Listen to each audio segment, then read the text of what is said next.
Hello! বেলার দিকে হয়তো বৃষ্টি নামতেও পারে, কিন্তু সকালটা বেশ রোদ ঝকঝকে হয়ে আছে। আর আমাদের কামিনী গাছটায় কি সুন্দর গাছ আলো করে ফুল ফুটছে। এই যে রাতের মাজা বাসনগুলো উপুড় করা আছে, এগুলোকে এবার যে যার নিজের জায়গায় রাখার পালা।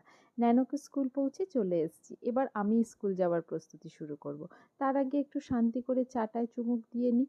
তারপর তো সারাদিন ছুট দৌড় লেগেই আছে। এই যে আমার বাহন, এটা নিয়ে এবার বেরিয়ে পড়বো। রিসেন্টলি আমি ন্যানোকেও স্কুটি চাপিয়ে স্কুল পৌঁছে দেওয়া শুরু করেছি। এতে যেমন সময় বাঁচে, আমার হয়রানিটাও অনেকটা বাঁচছে, নাহলে অনেকটা পথ হাঁটতে হতো। আর বিকালবেলা এসেও দেখলাম বেশ রোদ ঝলমলে হয়ে আছে। আকাশটা কি সুন্দর লাগছে না? বিকালবেলা আমি আর ন্যানো ছাদে খানিকটা সময় কাটাতেও পারলাম।